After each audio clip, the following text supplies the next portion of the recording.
Welcome to the bird media. నేను మీ పవన్ కృష్ణమూర్తి. మహారాష్ట్రలోని కొల్హాపూర్కి చెందిన మాధురి అనే ఏనుగును వంటారాకు తరలించడం మీద స్థానికులు పెద్ద ఎత్తున ఆందోళనను అప్పట్లో చేశారు. ప్రైవేటు వ్యక్తుల దగ్గర ఉన్న ఏనుగులను ఇతర అంతరించిపోతున్న జీవులను అక్రమంగా వంటారాకి తరలిస్తున్నారు అంటూ పిటిషనర్లు ఆరోపించారు. అయితే న్యాయస్థానం ఆదేశాల మేరకే మాధురిని తమ కేంద్రానికి తరలించామని, జంతువులకు సంరక్షణ కల్పించడమే తమ బాధ్యత అని వంటారా యాజమాన్యం గతంలో ఒక ప్రకటనలో తెలిపింది. ఇంతకీ ఏంటి ఈ వంటారా, ఎందుకు ఇప్పుడు వీళ్ళ మీద సిట్ ఏర్పాటు చేసింది సుప్రీంకోర్టు అనేది తెలుసుకోవాలి అనుకుంటే మనం కొన్ని రోజులు వెనక్కి వెళ్ళాలి. మహారాష్ట్రలోని గ్రామంలో మాధురి అనేటువంటి ఒక ఏనుగుని గత 30 ఏళ్ళుగా ఒక కుటుంబ సభ్యుల్లాగా, అక్కడ కులమతాలకి అతీతంగా అక్కడ ఉన్నటువంటి ఆ గ్రామంలో ఉన్నటువంటి వాళ్ళందరూ కూడా వాళ్ళ ఇంటి బంధువులాగా ఆ ఏనుగుని, ఒక గున్న ఏనుగుని 30 ఏళ్ల నుంచి పెంచుతున్నారు. వాళ్ళందరితోటి ఎంతో భావోద్వేగమైనటువంటి ఒక బంధాన్ని ఏర్పరచుకుంది మాధురి, ఒక ఏనుగు. కేంద్ర పర్యావరణ శాఖ లేదు వన్యప్రాణి సంరక్షణ శాఖ వాళ్ళు మాధురిని మాకు ఇచ్చేసేయండి, దాన్ని అభయారణ్యంలో వదిలేసేయాలి, మీరు దాన్ని అలా పెంచకూడదు అని వాళ్ళు ఎవరు బయటికి రాలే ఇప్పటిదాకా. 30 ఏళ్ల పాటు వాళ్ళ దగ్గరే పెరిగింది. ఇప్పటిదాకా వాళ్ళు ఎవరు రాలేదు. కానీ మన దేశ ప్రముఖ వ్యాపారవేత్త, నంబర్ 1 ధనవంతుడైనటువంటి అంబానీ గారి కుమారుడు, ఆయన మొన్న మధ్యన అనంత్ అంబానీ ఆ మధ్యన కేసేశారు. కేసేసి ఇది ప్రజా విజయం, ఇది మేము సాధించినటువంటి విజయం, ఏనుగులను సంరక్షించడం అనేది మా బాధ్యతగా పెట్టుకున్నాము, మాకు సంస్కృతి సాంప్రదాయాలు తెలుసు అంటూ చాలా పెద్ద పెద్ద మాటలు మాట్లాడి ఆ గ్రామం మొత్తాన్ని శోకసంద్రంలో ముంచాడు. కోర్టు వారు చేసినటువంటి వ్యాఖ్యలకి కట్టుబడి వంటారాకి తరలించండి అన్నారు. అభయారణ్యంలో ఎక్కడ వదిలేయమని చెప్పలేదు, ఎలిఫెంట్ శాంక్చురీకి తీసుకెళ్ళమని చెప్పాలా. వంటారా అనిల్ అంబానీ గారికి సంబంధించి, ముఖేష్ అంబానీ గారి కుమారుడు అనంత్ అంబానీకి ఉన్నటువంటి ప్రైవేటు అరణ్యం, ఒక అడవిని దత్తత తీసుకొని అక్కడ ఏనుగులన్నింటినీ సంరక్షణ మేమే చేస్తాము అని చెప్పి చేసుకుంటున్నాడు. సరే, తప్పులేదు, మూగజీవాల పట్ల ఆయనకున్నటువంటి ప్రేమను అభినందిస్తాను. కానీ భావోద్వేగాలు అనేవి ఉంటాయి. ఇప్పుడు అనంత్ అంబానీ గారిని వారి తల్లిదండ్రుల నుంచి, వారి కుటుంబ సభ్యుల నుంచి విడదీసేసి నేను ఎక్కడో ఆఫ్రికా దేశాల్లో చివరాఖరి దేశానికి తీసుకెళ్ళి కనీసం కమ్యూనికేషన్ కూడా సరిగ్గా లేకుండా నేను అక్కడ పెట్టుకుని ఆయన్ని, బాబు నువ్వు ఇక్కడే బతకాలనైనా, ఇగో ఇక్కడ ఈ జంతువులు చాలా ఉన్నాయి, ఇక్కడ కూడా ఓ చిట్టెడువిని మనం పెంచుదాము, పెంచి ఇక్కడే చేద్దామని అంటే వాళ్ళ తల్లిదండ్రుల భావోద్వేగాలు ఎలా ఉంటాయి, వాళ్ళ మనోభావాలు ఎలా ఉంటాయి, ఆ దూరం అయితే ఎలా ఉంటుంది? 30 ఏళ్ల నుంచి ఒక్కచోటే ఉండి వాళ్ళందరి మధ్యలో చాలా భద్రతగా, భయం లేకుండా ప్రేమతో పెరిగినటువంటి మాధురి పరిస్థితి ఏంటి? మిగతా ఏనుగులతో అది కలవగలుగుతుంది అక్కడ? ఒకవేళ కలిసినప్పటికీ కూడా మనసులో వేదన ఎలా ఉంటుంది?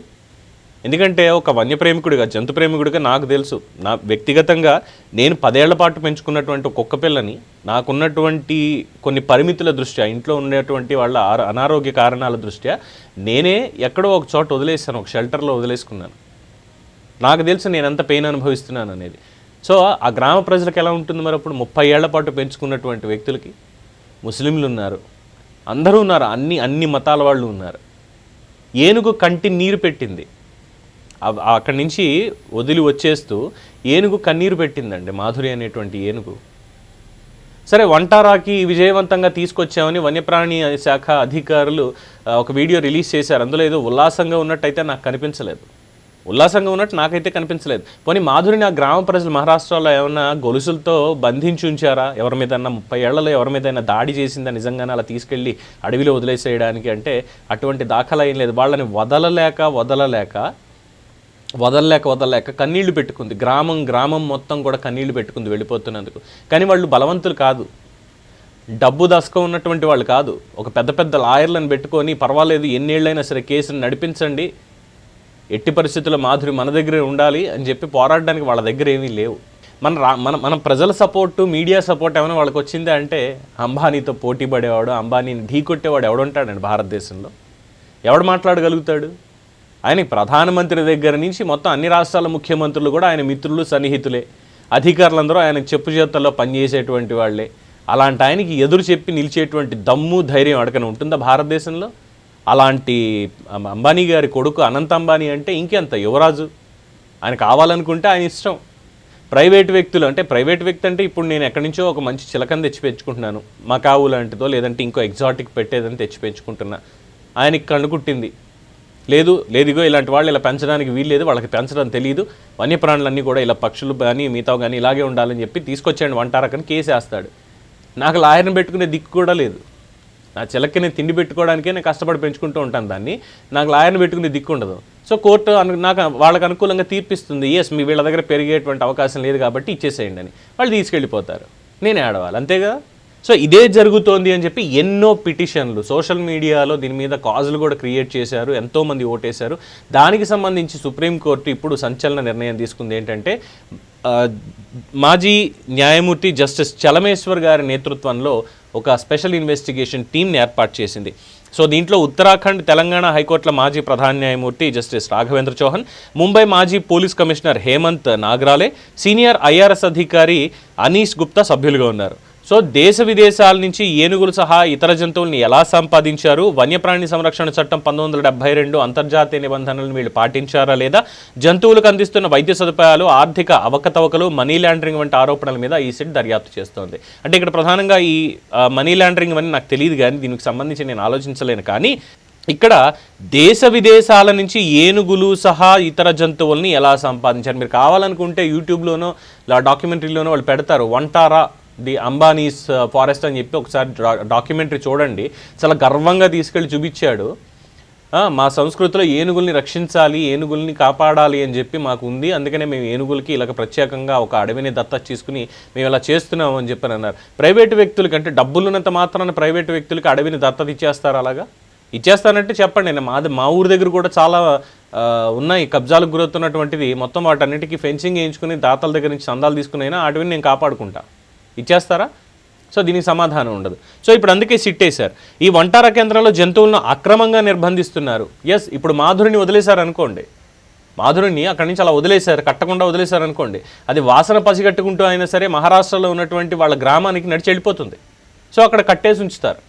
లేదంటే ట్రైన్డ్ ఏనుగుని, వీళ్ళు ఊరికే ఉండరు కదా, ఒక మంచి ట్రైన్డ్ ఏనుగుని తీసుకొచ్చి మొత్తం మిగతా ఏనుగులను కట్టడి చేయడానికి దాంతో కట్టడి చేస్తూ ఉంటారు బయటికి వెళ్లకుండా. నా చిన్నప్పుడు నాకు బాగా గుర్తుందండి, ఏజెన్సీలో పెరిగినప్పుడు, ఖమ్మం జిల్లా ఏజెన్సీలో పెరిగినప్పుడు అడవిలోంచి ఒక చిన్న దుప్పి పిల్ల తప్పిపోయి వచ్చేసింది ఊళ్ళోకి.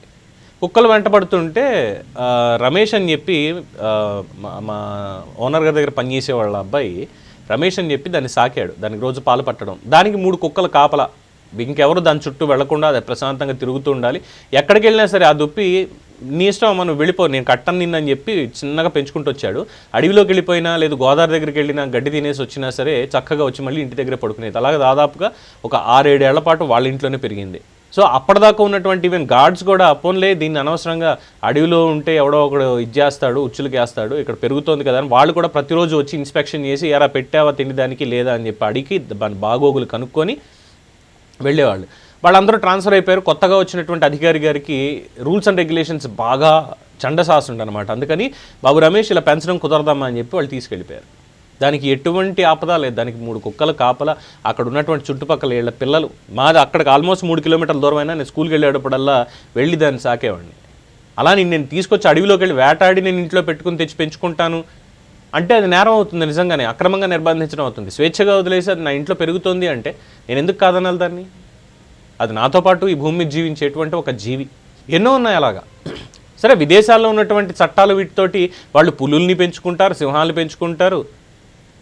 దుబాయ్లో అయితే అందరికీ తెలిసిందే కదా, సౌదీలో వాళ్ళందరూ కూడా సౌదీ అరబ్బులు ఎలా పెంచుకుంటారో వాళ్ళని, వాళ్ళకి ఒక్కొక్కళ్ళకి పెద్ద పెద్ద జూలు కట్టుకుంటారు. అందులో తెల్ల కొండ చిలువలు, బంగారు రంగులో ఉండేటువంటి కొండ చిలువలు, బనానా పైథాన్ అంటారు, అరటిపండు బనానా రంగులో ఉంటుంది, పసుపు రంగులో ఉంటుంది. ఇలాంటివి ఎన్నో మనం చూడనటువంటివి, మనకు కనిపించిన పెట్స్ అన్ని కూడా వాళ్ళు అక్కడ పెంచుకుంటారు. సరే, అది వాళ్ళ చట్టం వాళ్ళది. ఆఫ్రికాలో ఏనుగులు ఎంత ప్రసిద్ధం అందరికీ తెలిసిందే. వాటి కోసం ఏకంగా ఎంతమంది పని చేస్తారనేది తెలిసిందే. కానీ మన దగ్గరికి వచ్చేసరికి ఎవరు పెంచకూడదు. మన దగ్గర అయ్యో ఇంట్లో కుక్క పిల్లలను పెంచుతున్నారు, దానికి 1,00,000 రూల్స్ కావాలి. కానీ ఇలాంటి డబ్బు ఉన్నటువంటి వాళ్ళకి మాత్రం రూల్స్ అండ్ రెగ్యులేషన్స్ వాళ్ళకు అనుగుణంగా ఉంటాయి, వాళ్ళు తీసుకునే విధంగానే ఉంటాయి తప్ప మనలాంటి సామాన్యులకు ఒకటి వాళ్ళకు ఒకటే. సో ఇప్పుడు సిట్ వేశారు. సిట్ వేసినటువంటి దానికి మరి ఏం చెప్తారు? ఈ ప్రజా ప్రయోజన వ్యాఖ్యలు రెండు దాఖలయ్యే దీనికి సంబంధించి ఎప్పుడైతే ఈ మహారాష్ట్ర నుంచి మాధురిని తీసుకుని వెళ్ళిపోయిన నేపథ్యంలో వేసినటువంటి ప్రజా ప్రయోజన వ్యాజ్యాలు, ఈ డబ్బున్న వాళ్ళకి మాత్రం ఒక రూలు, మాకు మాత్రం ఒక రూలు పెడతారా? మేమేమి అడవి నుంచి వాటిని దొంగతనంగా వాటి తల్లి నుంచి వేరు చేసి తీసుకురావట్లేదు, ప్రమాదవశాత్తు ఎక్కడి నుంచి అయినా తప్పిపోయి వచ్చి లేదంటే తల్లిని కోల్పోయినటువంటివి, ఇలాంటి వాటన్నిటినీ కూడా మేము ఇచ్చేస్తున్నామని. నిజంగా ఒక సూచన ఇక్కడ చెప్పాలి. సరే వీళ్ళు ఏం చెప్తారు, ఈ సిట్ వాళ్ళు ఏం తెలుస్తారనేది తెలియదు, కానీ అంబానీ ఫ్యామిలీకి ఒకటి చెప్పదలుచుకున్న ఏంటంటే, ఈ రైల్వే ట్రాక్లు, అడవిలోంచి వెళ్ళేటువంటి రైల్వే ట్రాక్లు ఏవైతే ఉన్నాయో ఆ రైల్వే ట్రాక్ల మీద పడి ఎన్నోసార్లు ఎన్నో ఏనుగులు గూడ్స్ రైళ్లు గుద్దేసుకుని చనిపోయినటువంటి ఏనుగులు ఇవన్నీ ఉంటున్నాయి. ఆ ఏనుగులన్నింటినీ కూడా సంరక్షించండి, లేదంటే అక్కడి నుంచి ఆ రైల్వే ట్రాక్లు తీయించేసేలాగా ప్రభుత్వానికి మీరు అర్జీ పెట్టండి. కావాలంటే వాటికి మేము ఆల్టర్నేట్ మార్గాలు మేము చూస్తాం సార్, అడవిలోంచి వెళ్ళేలాగా, ఏనుగుల మధ్యలోంచి వెళ్ళేలాగా ఈ ట్రాక్లు మనకు వద్దు అని చెప్పి దానికి అయ్యే ఖర్చు మొత్తం భరించి ఈ రైల్వే ట్రాక్లన్నింటినీ మళ్ళీ పునరుద్ధరించండి, లేదంటే వాటికి ప్రత్యామ్నాయం చూపించండి, అక్కడ ఇంకొక ఏనుగు అనేది రైల్వే ట్రాక్ మీద చనిపోకుండా. ఇది చేస్తే అప్పుడు దీని గురించి మళ్ళీ తర్వాత మాట్లాడుకోవచ్చు. సో మొత్తానికి సిట్ వేయడం పట్ల మీ అభిప్రాయం ఏంటనేది కామెంట్స్ రూపంలో తెలియచేయండి. చూస్తూనే ఉండండి ది బర్డ్ మీడియా. ఈ వీడియో కనుక మీకు నచ్చినట్టయితే లైక్ చేయండి, షేర్ చేయండి, సబ్స్క్రైబ్ చేయండి, అలాగే పక్కనే ఉన్న బెల్ ఐకాన్ని క్లిక్ చేయండి.